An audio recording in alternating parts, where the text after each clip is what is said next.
지난 19일 정부 종합청사 앞 한복을 입은 외국인 관광객들 사이 상복 차림의 노인들이 눈에 띕니다.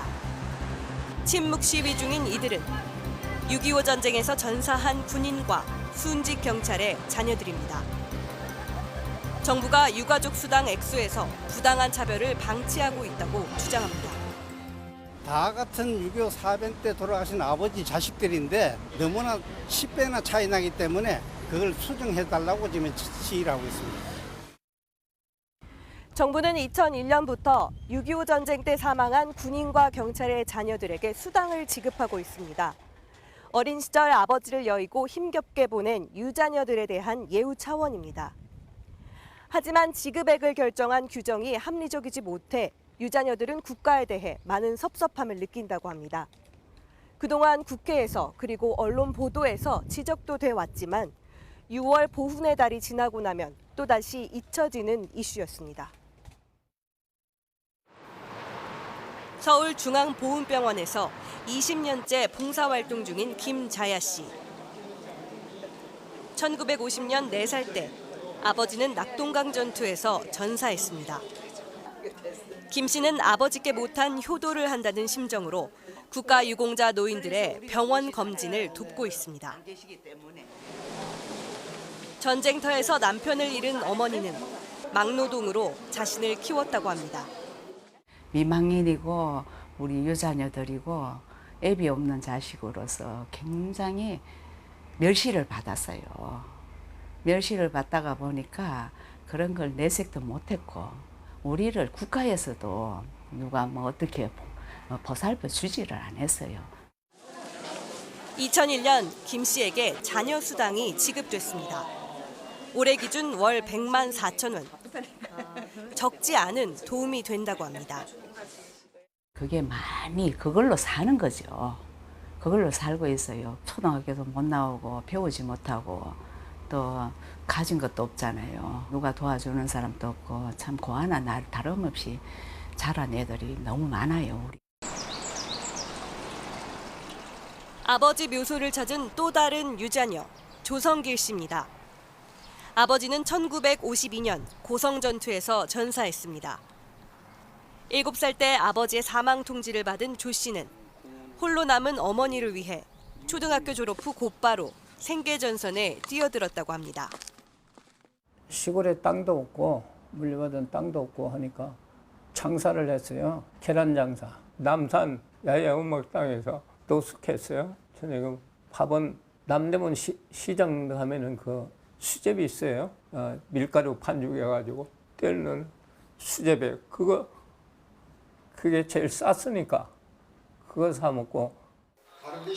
중장비 기사로 일하다 회사를 퇴직한 뒤 현재는 일용직 기사로 살고 있는 조 씨에겐 유자녀 수당으로 11만 8천 원이 지급됩니다. 앞서 김자야 씨와 비교해보면 아버지가 6.25 전쟁에서 전사했고 홀어머니 밑에서 어린 시절을 힘겹게 보낸 점 등이 유사합니다. 하지만 보상금의 액수는 10배 가까이 차이가 나는 겁니다.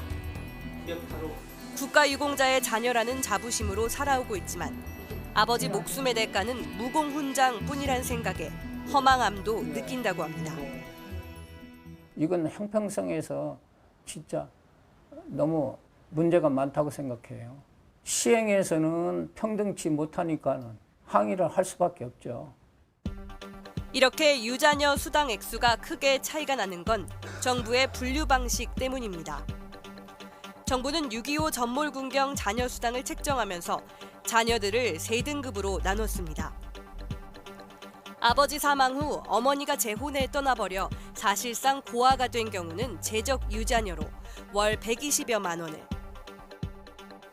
홀어머니와 함께 산 자녀들의 경우 1998년 1월 이전에 어머니가 사망했다면 승계 유자녀로 지정해 100만 4천 원을, 그런데 98년 1월 이후 사망한 경우 미수당 유자녀로 규정해 그 자식들에겐 수당을 11만 8천 원만 주기로 했습니다.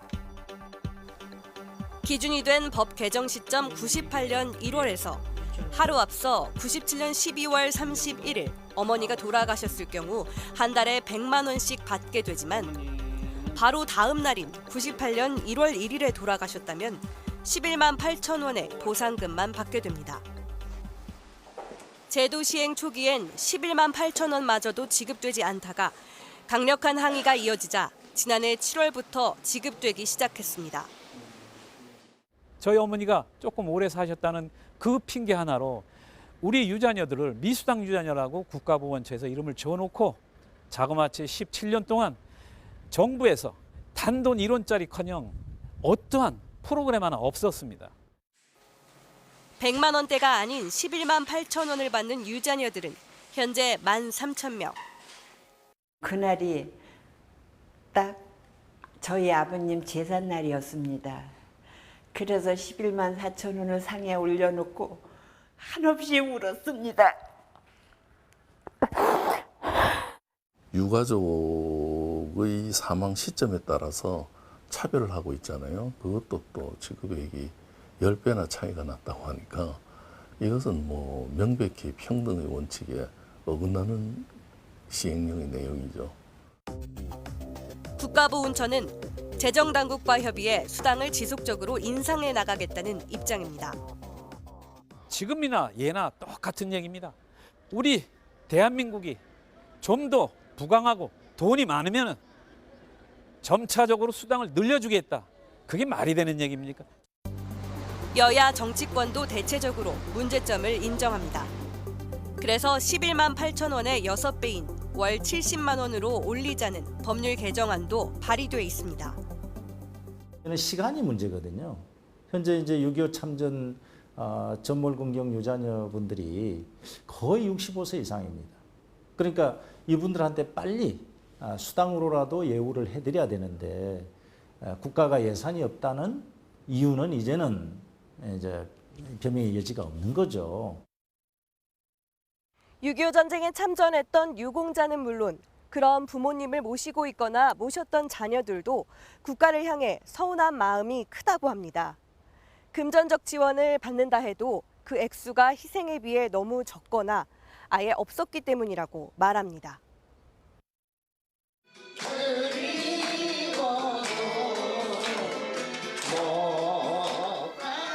경기도의 한 요양원. 조양화 씨는 1950년 안강전투에 간호사로 참전했습니다. 환자가 있을 때 그때 뭐 일이 바쁘지. 뭐 전쟁이 치열하게 하고 나니까 맨 환자뿐이야. 그걸 모두 다 치료하느라니까 밤에 잠도 못 자고 그래. 10년 전 발병한 치매의 진행 속도가 최근 들어 빨라져 요양원에 입원했습니다. 군번도 기록도 남아있지 않았던 조 씨는 지난 2004년에야 참전 유공자로 인정받았습니다. 그런데 매월 받는 참전 명예수당은 22만 원 정도. 내년부터 인상될 예정인 이등병 월급에도 못 미치는 액수입니다. 한 달 약값도 안 되는 지원금 대신 의료 혜택만이라도 제대로 받을 수 있기를 자식들은 바라고 있습니다. 지정병원을 가면 진료비가 감면되긴 하는데 할인 혜택은 턱없이 부족한 수준이라고 합니다. 치매 검사를 했는데 그때 MRI 같은 비용이 130만 원 뭐 이래가지고 한 열흘 입원하셨는데 하여튼 150만 원 넘게 비용이 나왔어요. 위탁병원이라 할지라도 혜택이 별로 없다 이런 생각이 들더라고요. 어느새 80이 넘어버린 생존 유공자들에 대한 장기 요양 혜택도 미미하다고 합니다. 9만 9천 명 남았으면 한 5, 6년 안에 거의 돌아가신다고 보여지거든요. 그렇다면 그 어른들 살아생전에 의료비라도 지원을 해드리고 또 요양원에 편히 계실 수 있도록 그거는 국가가 해야 되는 게 아닌가. 1951년 오산전투에서 지뢰 폭발로 전신에 파편상을 입고 전역한 고 배효원 씨. 온몸에 박힌 파편들로 인한 고통과 불편한 몸 상태 때문에 제대로 된 직업을 갖기가 쉽지 않았다고 합니다. 육군병원에서 수술을 2번 하고 이제 큰 파편들은 대충 제거를 했는데 그 흉터가 많이 몸에 남아 있었어요. 다리에 만지면 파편이 다리에도 있고 막 이런 데 가슴에도 있고. 그러다 아버지는 95년 세상을 떠났습니다. 사망 전까지 유공자로 인정받지 못해 살아생전 보훈 혜택을 받지 못했습니다. 6.25 참전 유공자도 아니라는 거예요. 국방부에 분명히 병적 증명서도 있고 다 남아 있는데 왜 유공자가 아니냐? 유공자가 맞잖아요. 그러다 올해 6.25 참전 유공자로 인정받긴 했지만 금전적 지원은 아무것도 없습니다. 가족들은 아버지에게 상위 등급이 인정돼 몸이 불편한 남편을 챙겼던 어머니라도 병원비 지원 혜택을 받게 되길 원합니다. 엄마가 얼마나 살아계실지는 모르지만 살아계시는 동안에 한 달 병원비라도 좀 받아봤으면 좋겠어요. 진짜. 제가 진짜 간절한 심정이에요. 하지만 파편부상 상위 7등급이 2000년에 생겼기 때문에 이미 95년 사망한 아버지에게 소급 적용되기는 어렵다고 합니다. 당시에는 1에서 6등급밖에 없다 보니까 뭐 팔다리가 절단되고 이러지 않으면은 이게 등급받기가 좀 어려웠고, 김대중 정부가 들어서서 7등급이라는 등급을 별도로 추가로 만들어서 파편창 분들이 대부분 7등급이 됐다는 거예요. 6.25 참전 용사의 유가족들은 전쟁에 나가 숨지거나 부상당한 사람만 억울할 뿐이라는 생각을 지울 수 없다고 말합니다.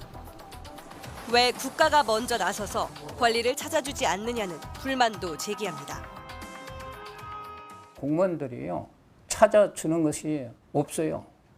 이런 제도가 있으니 이렇게 이용을 하는 얘기가 여태까지 지금도 안 하고 있어요. 자기가 자기 목을 못 찾아 먹으면 그걸로 끝나지 절대 찾아주는 법이 없었어요. 국가를 위해 희생한 유공자들에 대한 지속적 복지의 중요성을 전문가들은 강조합니다. 미국 같은 데서는 일종의 그 좀 생애 주기별 어떤 서비스 그리고 또 소득 보장을 아주 체계적으로 합니다. 중장년 시대 때 어떤 여러 가지 어떤 보상이라든가 그 다음에는 또 노년층에 있어서의 보상이 받고자 하는 그 욕구가 좀 다를 거 아니겠습니까? 문재인 대통령은 국가유공자와 보훈가족이 대접받는 사회를 강조했습니다. 전장의 부상을 안고 적의 희생을 시키지 않는 상처로 안은 채 살아가는 용사들, 그분들이 바로 조국의 강지들입니다. 반드시 열매를 지켜드리겠습니다. 국가를 위해 목숨을 바쳤고 부상을 당한 참전용사들의 피와 땀이 그 후손들의 삶을 통해 원망으로 돌아와선 안 될 것입니다.